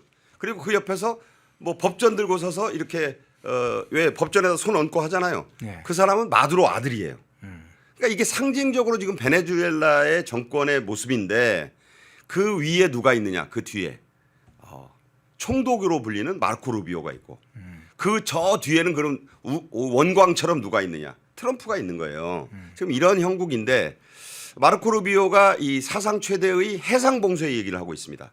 이른바 대륙 봉쇄가 연상되는 그 베네수엘라 앞바다에다가 쭉 그 미국의 함정 아직도 제럴드 포드함을 비롯해서 11~2척의 배가 그대로 떠 있어요. 예. 그 쿠바 봉쇄가 생각나는 장면인데 자 그러면 지금 누가 그런 그 얘기에 가장 놀라겠느냐? 중국이에요, 중국. 중국 특사단이 그날 밤에 마두로 체포됐다는 소식을 듣고 잠옷바람에 뛰쳐나와 가지고 막 중국 외교부로 전문을 치고 난리가 났다는 거 아니에요? 예. 그러면서 저는 추측컨대 아이고 우리가 중국이 베네수엘라 원유의 80%를 사가요. 80만 배럴을 사가는 최대의 수입국이에요. 그러면 미국에 만약에 해상 봉쇄가 내려지면 어떤 나라가 가장 위축이 되고 쫄겠습니까? 다 중국이에요, 중국. 중국 유조선들 중국이라 차이나라고는 안 썼지만 저 지금 에크타 저런 것들이 다 선적을 속인 중국 유조선들이라고 저는 봅니다. 예. 그러니까 이 해상 봉쇄가 이루어지기 전에 빨리 빠져나가야 된다는 거예요. 빠져나가는 용이군요. 탈출용 실제로 많대요. 그러면. 그렇죠. 그러니까 예. 이게 뭐 나온 기법이 뭐냐? 저는 좀 어려운 말인데 스푸핑이라고 해서 네. 이 회피기동이라는 게 있어요. 같은 데로 가면서 추적을 따돌리는 척하다 또 엉뚱한 데로 가고 중국 방향인가 아닌데 미국인가 아닌데 이러면서 그러니까 미국도 전격적으로 새벽에 가서 핀셋 집어내듯이 마두로 부부를 빼올 그 체포해 올 때 저기까지는 아직 생각을 못한 거죠. 근데 중국은 급해. 지금 있는 그 기름 실은 배라도 빨리 빼내야 될 거 아니냐. 네. 그래서 전격적으로 지금 그 배들이 막 빠져나가는데 보니까 자동 식별 장치 AIS를 끄고 항해한다. 이거 북한이 많이 써먹던 수법 아니에요? 그러네요. 예. 그러다가 뭐 기뢰에 부딪히고 그랬잖아요. 네네. 혼비백산에서 달아난 거예요, 저거는. 그런데 아직 전쟁 중도 아닌데 미군이 저거 모르고 있었겠습니까? 제럴드 R 포드함이라든가 거기에 있는 수많은 미사일로 때리면 다 불바다 만들 수 있었어요. 근데 그것은 3차 세계대전의 가능성도 있고 쿠바 봉쇄 때의 악몽도 있고 하니까 그래 쥐새끼 몇 마리는 좀 놔둬보자. 좀 제가 과격한 표현을 쓰는데 그렇게 된 것 아닌가라는 생각이 들고 지금 중국에서는 저기름이라도 우선 가져와야 앞으로는 힘듭니다. 지금 제가 볼 때 이 마르코 루비오가 이미 한 얘기가 있어요. 예. 현대사에서 가장 큰 규모의 해상 검역, 이른바 쿼런틴이라고 하죠 영어로. 해상을 다 막아버리는 거예요. 나폴레옹이 대륙 봉쇄라 그래서 그 영국을 다 둘러싸면서 예. 그 아주 그때 난리가 났던 적이 있죠. 그런 것을 생각했는지 루비오는 현대사에서 가장 큰 규모의 해상 검역이 이루어진다. 사실상 해상 봉쇄를 한 겁니다. 그 사이에 빠져나갔다. 자, 중국 배라고는 할 수 없는데 중국이 아니고서는 저렇게 심야에 새벽 시간에 동도 트기 전에 빠져나갈 이유가 없다. 이렇게 말씀드립니다. 유조선 대탈출의 장면이라고 볼 수도 있겠네요. 중국 소유의 배, 그러니까 명분은 뭐 베네수엘라 소유 형태로 될 수 있지만 실제는 중국 배일 가능성이 높다. 대탈출이 시작됐다. 자, 다른 사진을 한번 볼까요? 자, 로드리게스와 마차도 사진을 한번 보겠습니다. 두 사람의 사진을 한번 보겠는데, 자, 베네수엘라를 누가 이끌까 하는 것이 계속 화제가 됐어요. 자, 왼쪽에 노벨 평화상 수상자인 마차도, 오른쪽에 지금 부통령이었다가 임시 대통령이 된 로드리게스, 두 사람의 사진인데, 로드리게스 쪽으로 미국에서 트럼프 대통령도 그렇고 미국에서 행정 권력을 이양하는 그런 상황을 했는데 아주 중요한 얘기가 나왔어요. 미국의 이 중앙정보국 CIA의 비밀 보고서가 상당히 중요한, 일부에서는 결정적 역할을 했다, 이런 얘기가 나오고 있는데 어떤 내용이길래 CIA가 이 권력 체제 이양 과정에서 CIA가 나옵니까? 어떻게 보세요? 그러니까 이게 이제 미국의 뼈아픈 예. 그 과거 트라우마가 있어요. 생각해 보시면 사담 후세인을 제거하고 네. 체포하고 그 다음에 이제 아프가니스탄의 그 정권을 회교 정권을 무력으로 제압할 때 그때 미국 정부는 그 당시에 기득권 체제를 전부 무너뜨렸어요. 다 해고하고 내쫓고. 자, 그 결과 그럼 미국이 가서 효과적으로 다 통치를 하느냐? 그런데 그 나라를 효율적으로 통치하려면 어쩔 수 없이 기득권 세력의 힘을 좀 빌어야 되는데 그 기득권이라는 게 사담 후세인파 아니면 과격한 강경 이슬람주의자들 아니겠습니까? 그때 그렇게 하는 바람에 엄청 고생을 했잖아요. 그렇죠. 막 여기저기서 무장 민병대 만들어 가지고 막 미군 습격하고 헬기 떨어뜨리고 소말리아에서도 보지 않았습니까? 네. 그런 것 때문에 베네수엘라가 우리보다 면적이 6배 가까이 큰 나라예요. 유전이 엄청나 가지고 중국이 지금 거기다 100조 원 가까이 쏟아부은 이유가 뭐겠어요? 다 기름 때문인데 그 마두로가 이전에 그 우고 차베스가 그 쿠데타 2번 해가지고 이제 뒤집어 엎을 때 미국의 수십조 원의 그 투자한 기업들 다 내쫓고 그 시설을 탈취했다시피 하지 않았습니까? 네. 그러다 보니 지금 마두로파예요. 제가 아까 저 로드리게스 오른쪽에 로드리게스 빨치산의 딸이에요. 네. 34살 때 저 아버지가 죽는 바람에 근데 왜 빨치산이라는 표현을 쓰냐면 네. 우리나라 분들이 이해하기 쉬우라고. 그리고 오빠도 빨치산의 아들이야. 그런데 그 사람이 마두로 정권에서 부통령, 국회의장도 하고 뭐 별거 다 했어요. 오빠는 국회의장이고 마두로 아들이 버젓이 옆에서 법전 들고 서 있었다 그랬잖아요. 그게 그리고 내무장관 까베요. 그리고 뭐 블라디미르라는 그 이름을 갖고 있는 그 국방장관 전부 마두로파야. 그럼 이 사람들을 전부 제거를 하고 효율적으로 베네수엘라를 인수해서 통치할 수 있느냐? 불가능하다고 CIA가 본 거예요. 다시 사담 후세인 이후에 이라크, 아프가니스탄이 그렇게 된 뒤에 탈레반한테 그 고생을 하고 결국 바이든 때 처절하게 막 바퀴에 매달려 있다 떨어지고 하는 그런 참담한 일을 겪지 않았습니까? 예. 그래서 그 일을 반복하지 않아야 된다라는 CIA 비밀 보고서가 올라갔고 트럼프 대통령 등이 이걸 승인하면서 그렇다면 노벨 평화상을 수상한 저 왼쪽에 있는 그 마차도 예. 저 사람을 했으면 좋겠는데 그것은 저 사람은 힘이 없어요. 만약에 대통령으로 저 사람을 왜 안 밀어주느냐 하면서 뭐 좌파 언론들은 노벨 평화상을 뺏긴 데 대한 뭐 안가품이다 뭐 이런 식인데 그렇게 트럼프가 그 치졸한 사람으로 몰아가면 그건 해석이 옳지 않다고 보고 있고 검토를 했대요. 민주화 지도자고 뭐 우리식으로 말하면 김대중, 김영삼 같은 여자 김대중, 김영삼 뭐 아웅산 수치 이런 의미가 있는 지도자인 건 맞습니다. 그러나 야당 지도자로 이 혼란한 정정에 만약 저 사람을 대통령으로 세우고 하면 로드리게스 빨치산의 딸, 빨치산 오빠인 국회의장, 지금도 총 차고 다니면서 여기저기서 막 그 위협해대는 내무장관 까베요, 뭐 국방장관 페트로 어떻게 할 겁니까? 예. 또 다 잡아서 연방 구치소에 가져갈 거예요? 그럴 경우에 더 통치하기가 어렵다. 그래서 로드리게스한테 마르코 루비오 총독이 얘기를 한 거예요. 협조해라. 예. 했더니 지금 그 로드리게스 빨치산의 딸은 가만히 생각해 보면 내각 회의를 하면 권총 찬 사람들이 옆에서 하고 오빠도 야 잘해야 돼 너. 예. 뭐 그럴 거 아닙니까? 그리고 마두로 아들도 여기서 저 우리 아버지 어떻게 할 건데요? 복잡해요 지금. 그래서 로드리게스가 협조하겠다고 했다가 아니라고 했다가 지금 왔다 갔다 하고 있어요. 그런데 지금 트럼프 대통령이 이미 얘기했지 않습니까? 처신 똑바로 안 하면 2차 공격하고 너도 메트로폴리탄 가서 식어 터진 빵 좀 먹어볼래? 지금 이렇게 되는 거예요. 예. 그래서 이 상황을 잘 봐야 된다. 지금 정의의 편이라고 하는 그 야당 지도자를 밀지 않는다고 미국을 비난할 때가 아니다. 지금 중국이라든가 러시아가 유엔 안보리에서 지금 총공세를 하고 있잖아요. 네네. 잘 봐야 된다 이 국면을 다시 한번 말씀드립니다. 빨치산의 딸이 아직도 베네수엘라를 통치하고 있습니다. 예, 로드리게스와 마차도의 대비되는 상황, 미 CIA 비밀 보고서 이야기까지 나왔군요. 자, 마두로법으로 그럼 바로 넘어가 보겠습니다.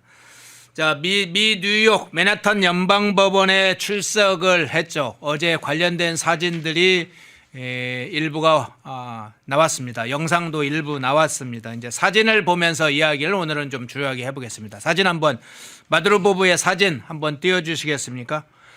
이 연방법원에 출석하면서 아니요 그 사진 말고 마두로보브 저 연방법원 출석하기 전에 이 마약 단속국의 요원들한테 끌려가는 네, 그 저 사진, 모습이죠? 그 사진들을 한번 몇 개 올려주시죠. 지금 저 사진 한번 보시면서 헬기에서 막 내려서 예, 그 메트로폴리탄 그 브루클린에 있어요. 뉴욕 예. 브루클린에 거기서 부부가 각각 수감돼 있다가 거기서 이제 와서 헬기로 와서 지금 그 법정으로 가고 있는. 그러니까 바람이 후폭풍이 엄청 일어나니까 지금 저렇게 하는데 지금 화제가 된 게 이마에 그 실리아 플로레스라는 저 그 마두로 대통령 부인의 이마에 멍이 있고 예, 뭐 변호사가 갈비뼈도 부러졌다. 뭐 그 저희가 건강 진단은 안 해봤으니까 모르겠는데 저게 지금 화제가 됐죠. 그 좌파들은 전 세계적으로 아니 그래도 일국의 영부인인데 저렇게 저건 이마를 갖다 누가 가격한 거 아니냐. 갈비뼈가 부러졌다니 하면서 지금 난리가 났어요. 예. 미국의 그 포갑성이라고 하면서. 근데 저 부분에 대해서 미국이 해명을 내놨습니다. 엄청나게 저항을 해가지고 제압하는 과정에서 일종의 불상사적인 상황이 벌어진 거지. 아니 지금 70살이에요. 미군 델타포스 그 요원들이 70살 먹은 그 할머니를 뭘 그 때릴 일이 있습니까? 너무 좀 저 장면이 화제가 됐고 뭐 가련한 눈으로 쳐다보는데 길거리에서 고구마 파는 할머니가 아니에요. 저 사람이. 아니 어마어마한. 그렇게는 보여요. 근데 그렇게 샷이 나온 것은 아. 저 사람이 뭔 말을 하는지 수많은 프레임 중에 한 프레임일 뿐이잖아요. 네네. 제가 무슨 누구를 감싸거나 하는 게 아니라 저걸 놓고 저건 미군의 무슨 포갑적인 상황이다라고 얘기하는데 네. 저는 그렇게 해석하는 건 무리가 있다 이렇게 봅니다. 예. 자, 그러면 이 실리아 플로레스 이야기가 마침 나왔으니까 일국의 영부인으로 그동안 오랜 기간 동안 떵떵 살았는데 이 실리아 플로레스 법정에 섰어요? 체포됐어요? 보통은 이제 일국의 대통령이 체포되면 부인은 대체로 뭐 꼭 영어 몸이 아닌 경우도 있는데 이 실리아 플로레스 경우에는 아주 중요 혐의가 있다. 상당한 이 여성에 관한 이야기가 주목되고도 있는데 이 실리아 플로레스 어떤 인물입니까? 한마디로 베네수엘라의 현대사의 그 좌파의 신으로 추앙받는 인물이 있죠. 예. 지금도 대통령궁이 바라다 보이는 1000m 언덕 위에 무덤이 만들어진 사람 우고 차베스예요. 예. 우고 차베스가 공수부대 중령일 때 쿠데타를 한번 시도했다 실패하고 다시 시도해가지고 정권을 장악한 뒤에 베네수엘라를 완전히 공산주의의 천국으로 만들어버렸잖아요. 네네. 그때 첫 번째 쿠데타에 실패하고 감옥 생활을 할 때 변호사, 뭐 변호사 하면 비슷한 사람들 있잖아요. 어느 변호사들. 그때 변호사예요. 그러니까 차베스의 변호사다. 그래서 차베스가 집권한 뒤에 엄청나게 신뢰를 합니다. 비슷한 상황이 벌어지고 있는 나라들이 많잖아요. 예. 변호사만 하면 뭐 장관도 하고 지금 배지도 달고 뭐 법제처장에 유엔 대사도 하는 나라도 있지 않습니까? 그렇게 본다면 우고 차베스의 변호사 그리고 그래서 검찰총장도 시키고 국회의장도 시키고 안 해본 요직이 없어요. 특히 검찰총장을 시켰다는 데 좀 주목을 해야 된다. 그래가지고 일찌감치 차베스의 오른팔 중에 오른팔, 왼팔 중에 왼팔이었어요. 네. 그러다가 똘똘한 6살 연하의 이 마두로가 이제 등장을 하니까 자 마두로를 또 이제 밀어주면서 차베스가 둘을 같이 키워요. 네.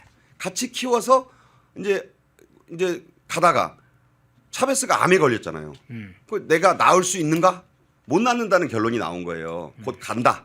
그러니까 그렇다면 마두로를 대통령을 만들어야 되겠다. 처음에는 실리아 플로레스를 대통령으로 만들려고 생각했는데 여러 가지 면에서 마두로가 덩치 보세요. 그리고 외관이나 뭐 충성도 이런 면에서 볼 때는 저 살아있을 때 차베스가 저렇게 아꼈어요. 그래서 이제 마두로를 대통령을 시키면서 네가 내가 가장 신임하는 플로레스를 아내로 맞아라.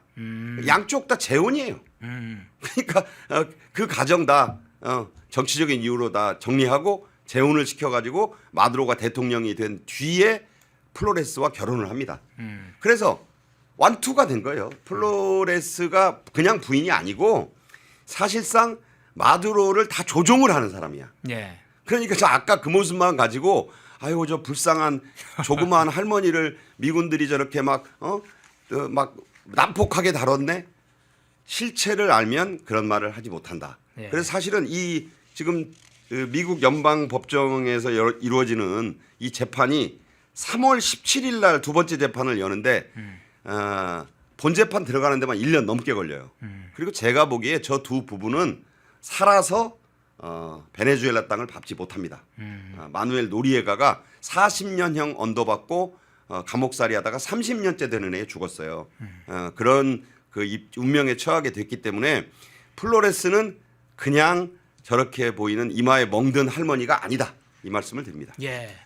마두로와 플로레스는 마약 범죄의 수장이기도 하지만 사실은 학살의 주범들입니다. 유대인 학살을 우리 많이 기억하는데 이 베네수엘라의 이민자가 약 780만, 약 800만 정도가 자기 조국을 떠났다고 하죠.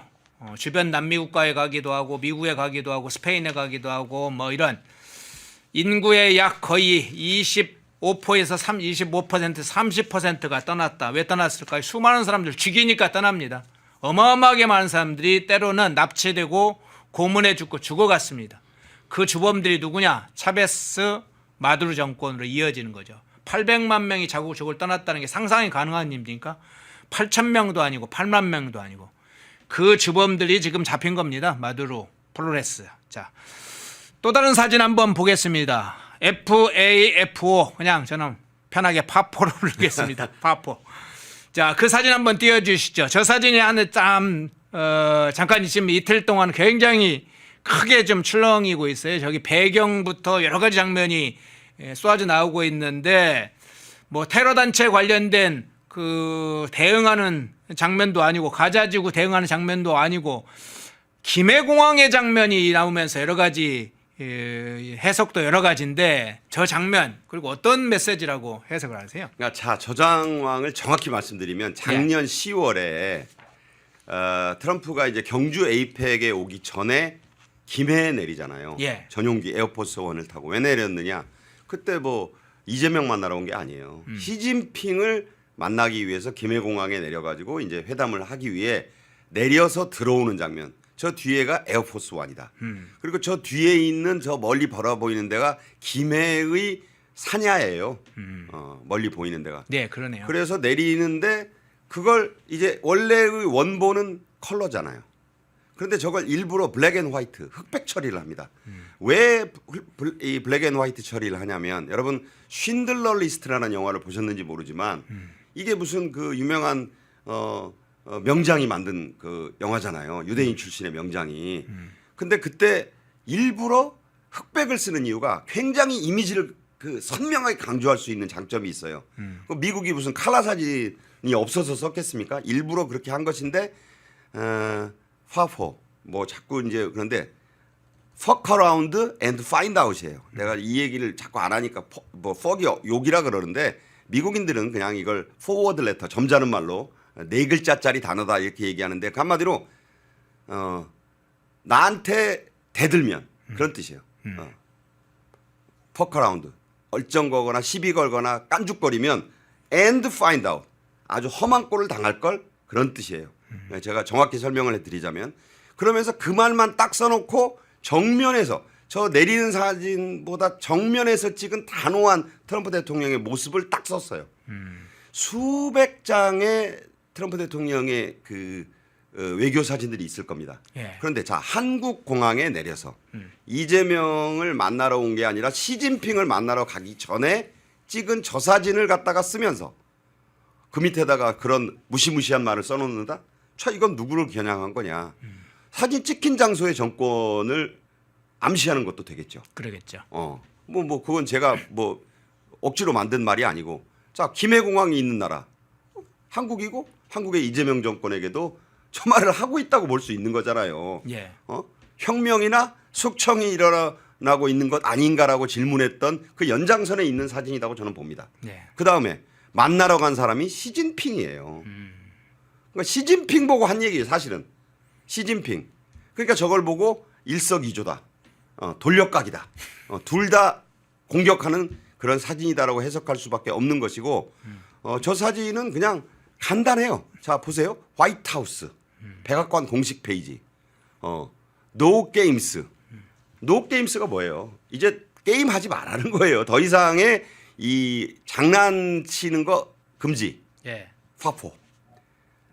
어떤 광고는요. 나이키나 이런 잘 만든 광고 보면 멘트가 없어요. 조용한 그런 흑백 영상에 숨소리만 들리면서 마지막에 저 자막 하나 탁 까는 겁니다. 거기에 모든 뜻이 담겨 있다. 저는 이렇게 해석합니다. 예.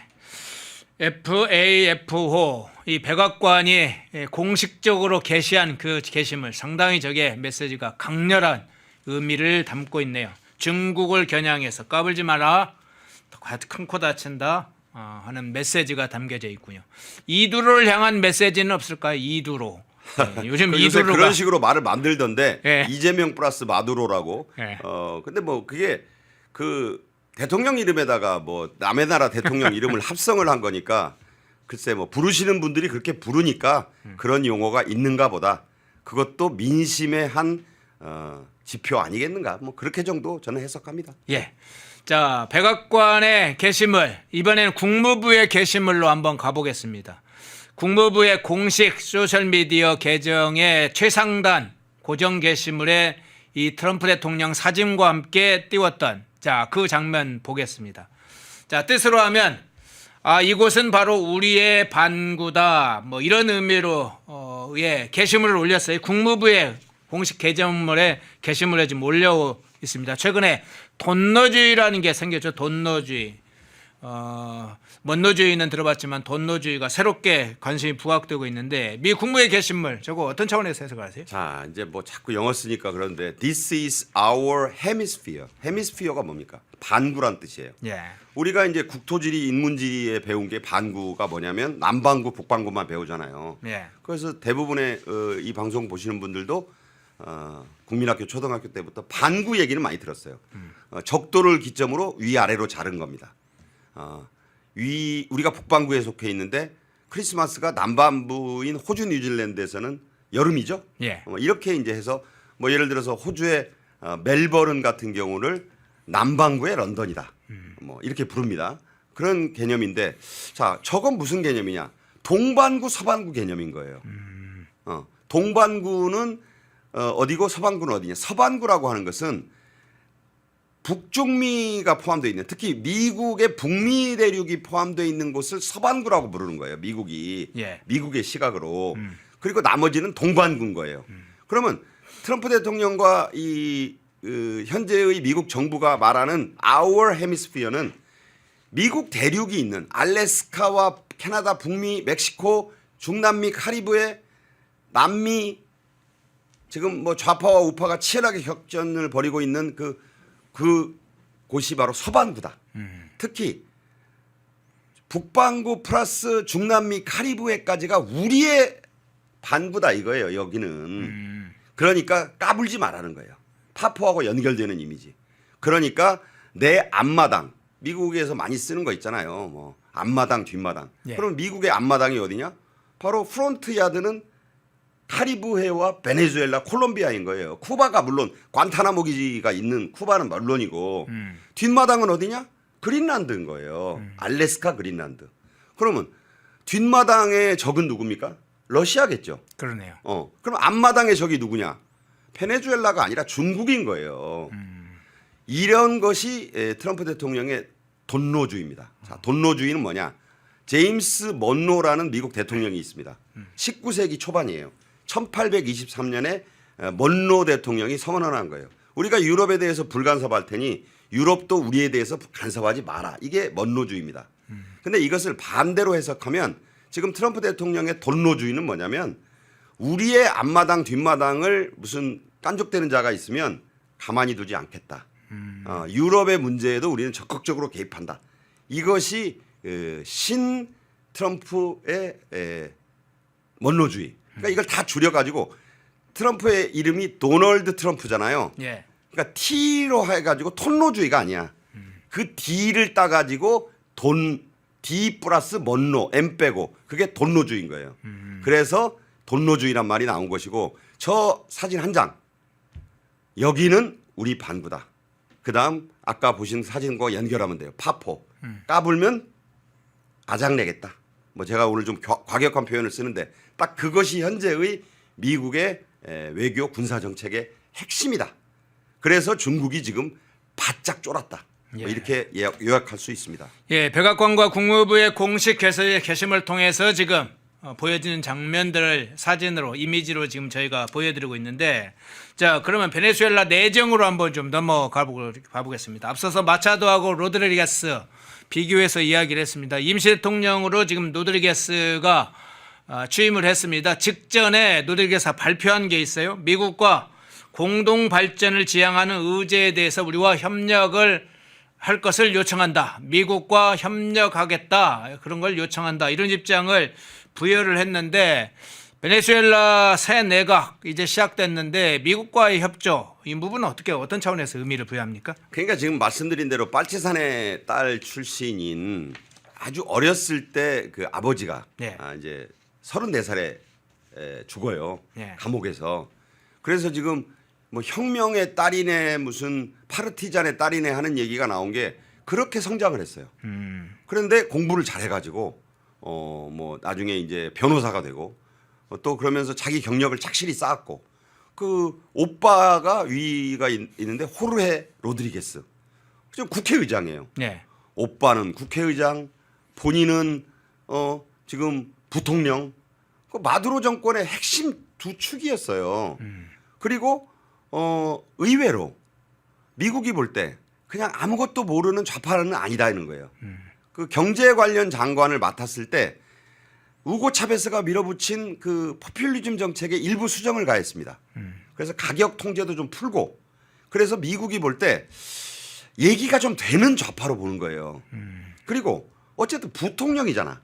지금 다 제거하면 어디까지 도려내야 됩니까? 그럼 뭐 지금 어디서 행하고 있는 대로 뭐 공무원들 어디까지 잘라야 돼요? 그럼 뭐 5급 이상을 자릅니까? 9급 이상을 자릅니까?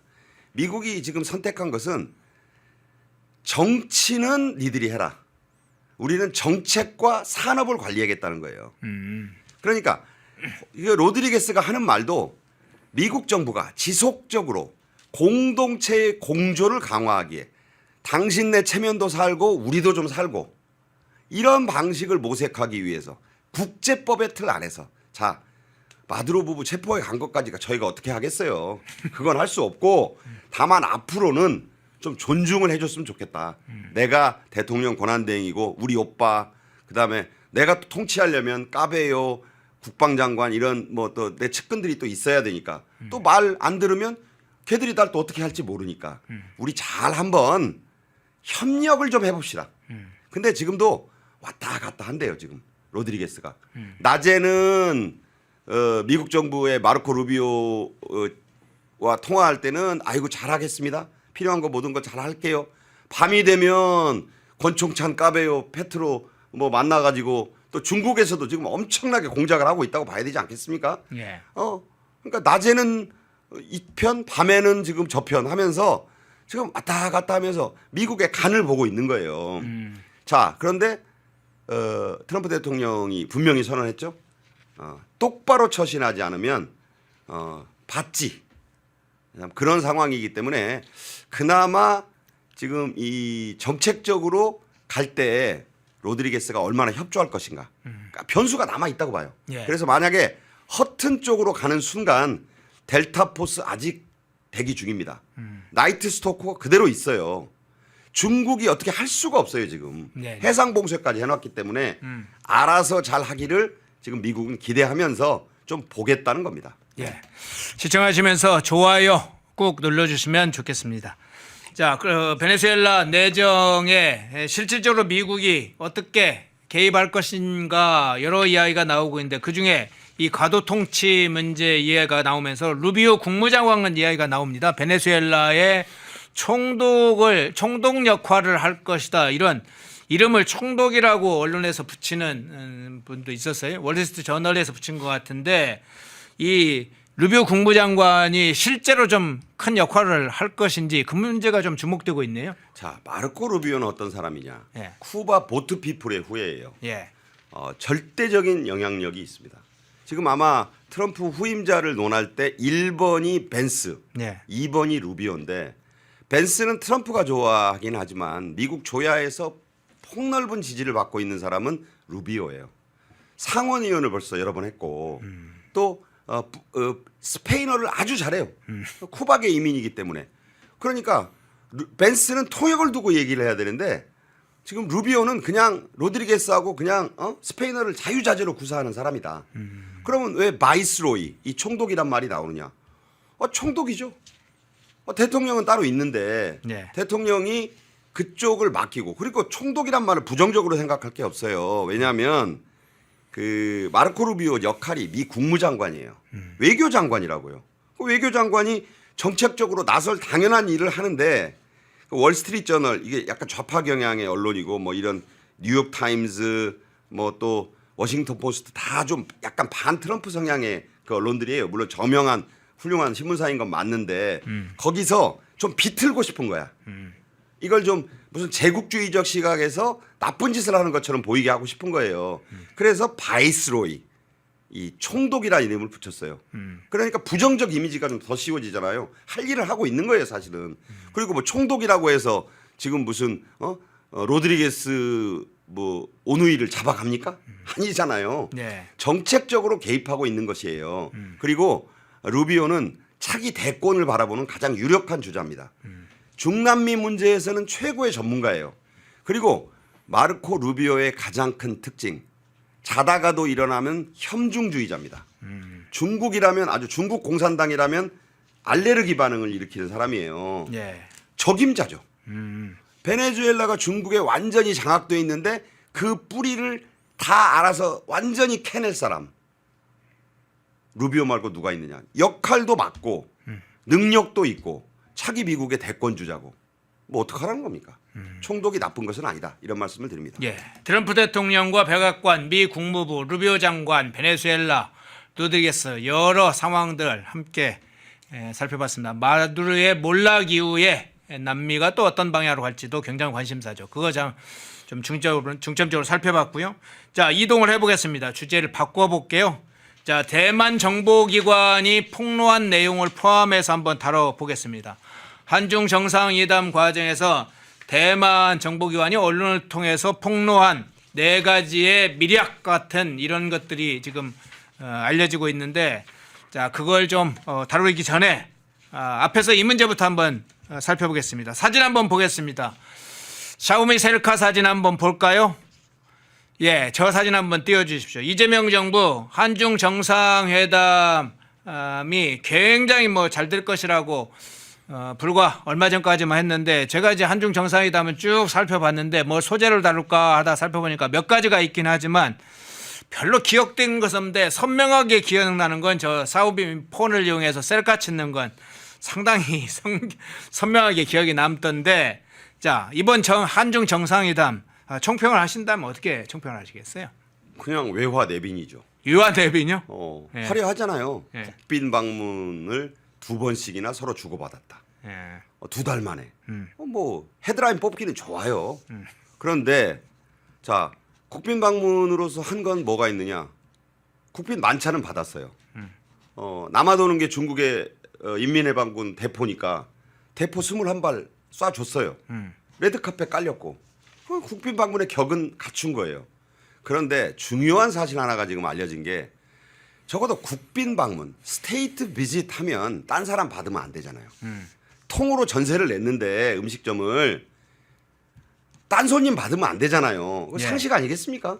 그런데 이재명 만나기 몇 시간 전에 시진핑이 누굴 만났느냐? 아일랜드 총리를 만났어요. 겹치기 정상회담이다. 원래 예의상 그러면 안 되는 거죠. 아일랜드는 작은 나라인데다가 중국하고 크게 무슨 뭐 닿는 게 없어요. 거기 오로라나 보러 가는 나라고, 중국이 뭐 인구 30만이나 겨우 된다는 그 나라에 뭐 뭘 팔아먹을 것이며 사실 그렇게 안 해야 되는 겁니다. 그런데 한국 언론은 발표 안 했어요. 근데 어제 제가 뭘 찾아보다 보니까 아니 무슨 이재명 만나기 몇 시간 전에 시진핑이 아일랜드 총리를 만나고 왔어요. 이건 예의가 아니다. 이 국빈 방문한다면서 통으로 레스토랑 전세 냈는데 그 레스토랑 앞에서 국밥집에 가서 국밥 한 그릇 먹고 온 거예요 지금. 저는 이걸 보고 대단히 자존심이 좀 상했습니다. 그 대통령이 누구였던 간에 이건 전례가 없는 홀대다 이렇게 볼 수 있고, 네.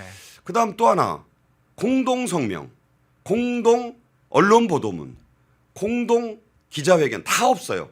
산모회담. 이게 무슨 이게 국빈 방문 스테이트 비지트 서밋이라고 할 수 있는가? 외교 교과서에 보면 그런 공동 무슨 정상회담이 참 없는 걸로 저는 알아요. 그리고 거기에 맺어진 14건의 MOU, 한 건의 기증. 그 기증도 나라 재산 아니에요, 그거. 나라 재산 아니고 간송 전영필 선생이 1933년 일본에서 경매로 사들인 쌍사자 그 등 간송미술관 앞에 있던 2개 가보신 분들 알지만 그거 네. 돌려준 거예요. 네. 그럼 좀 생색내기 아니냐. 전 그렇게 보는 거고, 그리고 이번에 역사인식에 대해서 대단히 잘못된 일들이 많이 나왔습니다. 뭐 다 얘기할 건 아니고, 자, 저거 청나라 거예요. 예.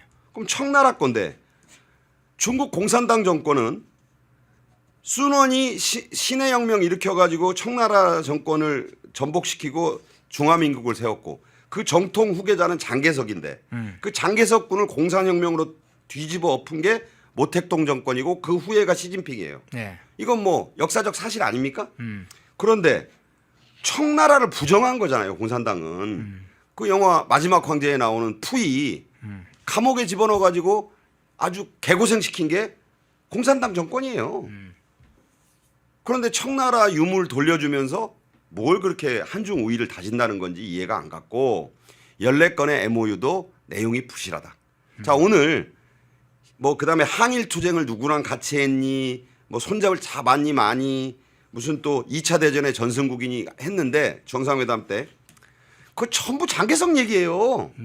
왜 그거를 장개석을 뒤집어 엎은 공산 정권의 중공의 모택동 그 후예인 시진핑이 우리하고 손잡고 싸운 것처럼 윤색을 하면 안 된다. 그리고 오늘 지금 그 샹하이 가서 임정청사 둘러본다는 거 아닙니까 이재명이? 네네. 그 뭐 할 수 있죠. 뭐 갈 때마다 다 했으니까. 다만 자 임정을 도운 사람이 누구냐? 임정이 샹하이의 첫 거처를 마련할 때부터 윤봉길 의사가 홍커우 공원에서 도시락 폭탄 던져가지고 그 의거를 일으킨 뒤에 일본의 그 집요한 공격을 받아서 청사를 3번 옮기잖아요. 네네. 중칭까지 옮겨요. 자, 이 지난한 과정을 다 도와준 사람, 상해 임정부터 다 도와준 사람 모택동 아닙니다. 장개석이에요. 네네. 거기 가가지고 무슨 공산당 정권과의 같이 싸웠던 기억을 무슨 아니 역사를 망각한 겁니까? 네. 그 장면 한번 다시 좀 살펴보겠습니다. 이게 핵심적으로 지금 쟁점이 될 만한 사항이에요. 역사적인 대립의 문제가 아주 중요하죠. 한중 간의 역사 문제는 단순히 기억의 문제이죠. 가장 가까이에는 6.25 전쟁과 같은 전쟁사가 서로 겹쳐져 있죠. 자, 시진핑이 이런 얘기했습니다. 응당이 역사의 올바른 편에 서야 한다. 뭐 정확한 전략적 선택을 하라면서 이재명을 향해서 상당히 뼈 있는 이야기를 했어요. 이재명은 근데 무슨 얘기를 했냐면 국권이 피탈되었던 시기에는 국권 회복을 위해 서로의 손을 잡고 함께 싸웠던 관계다. 우리는 그러니까 반일 투쟁을 했던 그런 관계다. 뭐 이랬는데 사진. 자, 그 사진 말고요. 아까 장개석 모택동 사진 말고 이승만 모택동 사진 준비되어 있습니까? 예. 자, 우리는 두 개의 장면을 봅니다. 앞서 얘기했던 장개석과 모택동의 대립, 또 하나는 현대사에서 아주 중요한 우리의 역사, 이승만 대통령과 또 모택동의 대립, 이 두 역사, 국권의 회복과 6.25란 우리의 현대사가 두 가지가 겹쳐 있지 않습니까? 그렇죠. 예. 그러니까 우리가 알 걸 좀 똑바로 알자. 그러니까 국권이 피탈되었던 80여 년 전에 손을 잡은 파트는 장개석이라고요. 예. 그 후에는 대만이고. 근데 왜 자꾸 그 장개석과 거짓으로 손을 잡은 국공합작을 통해서 힘을 길렀다가 나중에 그 연합국의 승전국이 된 중화민국을 공산혁명으로 뒤집어 엎은 모택동군과 마치 싸운 것처럼 이렇게 인식을 갖는다는 것은 심각한 역사 인식의 오류다. 네. 일부러 그런 건지 모르고 그런 건지 이 둘 중 하나일 텐데 그리고 상해 임정 가가지고 함께 싸운 역사를 기린다? 상해 임정 때 중국 공산당이 싸운 게 아니에요. 그 손잡고 도와주고 중칭으로 피난 가가지고 밥도 못 먹고 우당 이회영 선생이 그 돈 떨어져 가지고 한국에 군자금 받으러 오다가 그 일경에 잡혀가지고 그 돌아가시고 한 그런 일들이 다 그때 장개석 정부와 손을 잡고 싸우는 과정에서 벌어졌던 일이다. 이거 그 손자도 지금 더불어민주당 전직 의원이고 다 알 텐데 왜 그 역사를 이렇게 운동권 출신들은 왜곡하는가? 그러니까 인식을 달리하는가? 그러니까 상해 임정에 가서 기려야 할 것은 우선 김구 주석 등 당시에 광복군 투쟁을 했던 분들을 기려야 할 것인데 그때 그 장개석 군대와 같이 싸웠던 김구 주석은 돌아가셨지만 김구 주석은 평생 공산주의자를 싫어한 분입니다. 마치 뭐 좌파들이 그 자기들의 그 어떤 조상처럼 떠받들고 있고 이승만은 반대쪽에서 서 있는 인물로 아는데 아니에요. 김구 주석은 공산당 싫어했습니다. 예. 그거 분명한 사실이고 그 다음에 그 상해 임정 가서 기려야 할 것은 사실 장개석이에요. 예. 근데 왜 자꾸 거기서 중국 공산당을 기린다는 겁니까? 저는 역사가 힘을 가진 자가 이렇게 달리 해석하고 해도 되는가? 그 우리 그 어린이들에게 지금 어떤 역사를 가르쳐야 되는 것입니까, 도대체?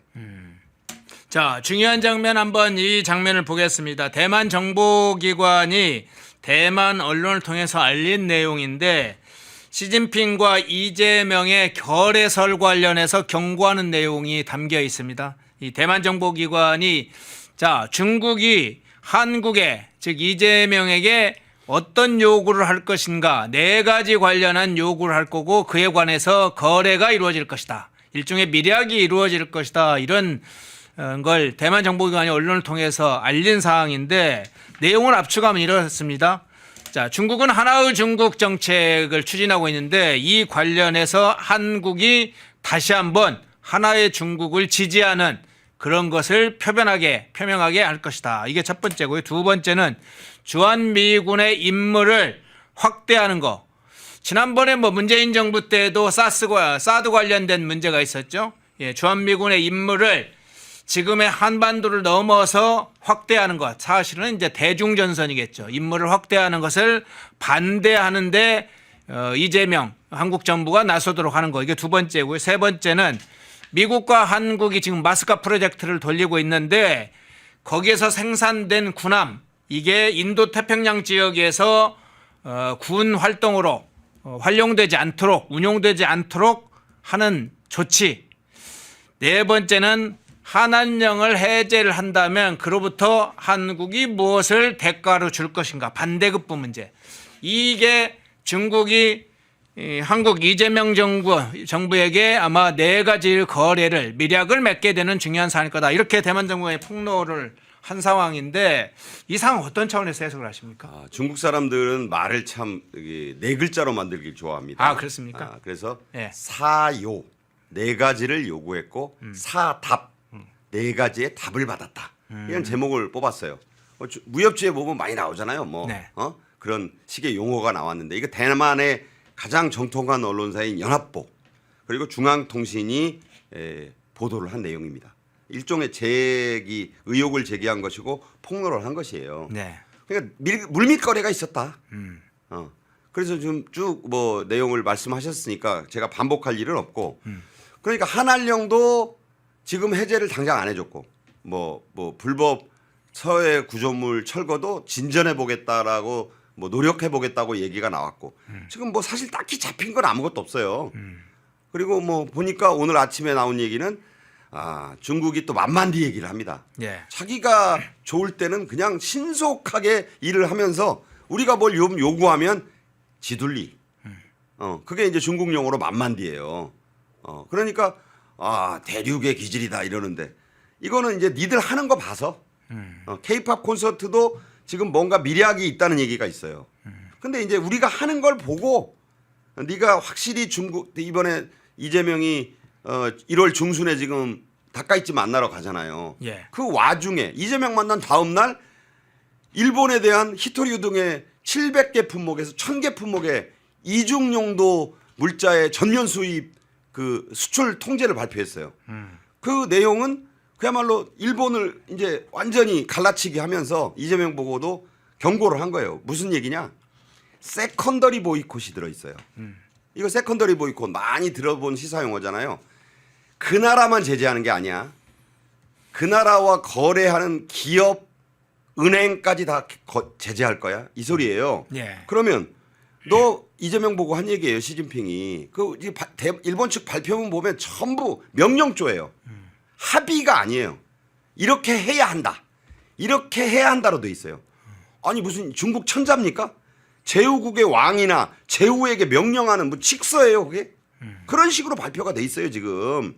이것도 한국 언론이 보도한 데가 한 군데밖에 저는 못 봤어요.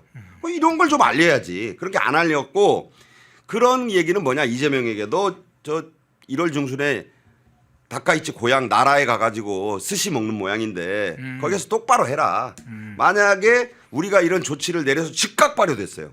그게 중국 맘대로예요.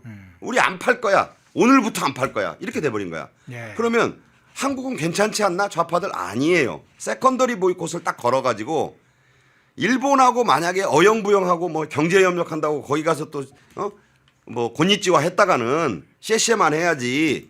그랬다가는 한국 기업과 은행도 제재한다는 소리입니다. 아니 정상회담 국빈 방문 해놓고 하루 뒤에 이런 조치를 발표하는 게 이게 국빈 방문 상대국에 대한 예의입니까? 반문하고 싶어요. 네네. 자, 그런 점에서 보면 연합보가 얘기한 중앙통신 대만 언론사가 얘기한 사요사답. 중국이 4가지를 요구하고 이재명은 4가지 답을 내놨다. 확인은 안 돼요. 아까 얘기한 것처럼 K-팝 콘서트니 한알령 해제 지둘리고 잘 네가 하는 거 봐서 일본에서 가서 말하는 거 봐서 우리가 한알령 풀어줄 테니까 좀 기다려봐. 뭐 여러 가지 우리가 가진 게 많으니까 이재명 코를 딱 걸어놓은 거야 지금 이게. 네, 그럼 한 가지만 제가 덧붙일게요. 지금은 그 일본의 지금 이중물자 통제 조치가 지금 이루어졌잖아요. 마침 정상회담이 이루어지는 이재명이 중국에 있을 때 그런 조치를 했습니다. 그러면 지금 말씀하신 것처럼 일본에 가서 다카이치 총리하고 정상회담이 진행되는 것에 대한 중국 측의 사전 정지 작업이라고 그것도 봐야 될까요? 정지 작업이 아니고 예. 사전에 견제구를 날린 견제구. 거예요. 갈라치기를 딱 하면서 예. 내 앞에서 내가 만찬 제접 중국식으로 소위 만안전석 요리를 줬는지 뭔지 줬으니까 예. 일본 가면 또 나라에서 사카이치가 자기 고향이라고 뭐 일본 요리 많이 내놓을 거 아니에요. 예. 거기에 무슨 후쿠시마산 수산물이 있는지 누가 알 게 뭡니까? 근데 거기 가서도 또 이재명이 웃어야 될 거 아니에요. 뭐 실용외교라면서요. 중국에 가서는 셰셰, 대만에도 셰셰, 일본에 가면은 또 스미마생 해야 될 거 아닙니까? 그게 실용외교라면서요. 그렇다면 중국은 거기에 대해서 쐐기를 박은 거예요. 이재명과 만난 지 하루 뒤인 1월 6일 날 이런 조치를 발표한다는 건 일본만 때리는 게 아니에요. 리스트에 올라 있는 품목이 700개. 대만에서 언론이 분석한 건 1005개 품목의 수출 금지 조치입니다. 한국 괜찮아? 아니에요. 세컨더리 보이콧을 걸었다고요. 일본하고 무슨 비슷한 조약을 맺으면 그걸 다 문제 삼아서 한국도 제재하겠다는 거예요. 아니 이런 정상회담, 이런 국빈 방문 이런 게 어디 있습니까 저는. 제가 좀 오늘 그 후반전에 지금 목소리를 높이는데 자존심이 좀 상해서 그래요. 네. 국빈 방문을 했으면 국빈 방문의 격이 맞는 아니 좌우를 떠나서 한국 대통령이 나가서 10새끼 중에 8끼를 혼밥을 먹은 대통령을 가진 것만으로도 부족해서 아니 싸움이 셀카 들고 사진 찍은 게 그렇게 자랑스럽습니까? 그 중국에서 선물 받은 거예요. 거기 백도어 설치 안 했다는 보장이 있습니까? 그걸 보고 좌파들은 내생전에 한국 대통령이 중국 주석 부부하고 사진 찍는 걸 보다니 하면서 막 하트를 막 날리고 하던데 그거 사진 한 장이 그렇게 중요합니까? 예. 우리의 이익이 탈탈 털리는 그런 현장을 우리는 목도하고 있다. 이렇게 봅니다. 예. 베네수엘라부터 시작해서 지금 대만 정보기관의 폭로 이 내용까지 좀 자세하게 살펴봤습니다. 그 사이에 속보를 전해드리고 1부를 끝내야 돼요. 장동혁 대표가 지금 원래는 8일로 예정됐었는데 지금 이제 계엄부 비상계엄과 관련해서도 포함해서 지금 발표를 하는 것으로 보입니다. 제목 상세한 기사는 안 나오는데 제목에 비상계엄은 잘못된 수단이었다. 국민께 깊이 사과드린다. 국민의힘이 부족했다. 잘못과 책임 국민의힘 안에서 찾겠다. 계엄과 탄핵의 강을 건너서 미래로 나아가겠다. 뭐 이런 그리고 폭넓은 정치연대를 할 것이다. 당명 개정도 추진하겠다 하는 제목 소규모 이제 제목들이 나오는데 오늘 10시 쇄신안 발표 내일 할 걸로 생각을 했는데 오늘 쇄신안 발표했군요. 하루가 급하고요. 예. 지금 제목만 나온 걸 보면 그동안 장고 끝에 뭐 흔히 악수라고 그러는데 제가 볼 때는 장고 끝에 좋은 수들이 지금 나오는 것 같다. 일단 그렇게 저는 봅니다. 예.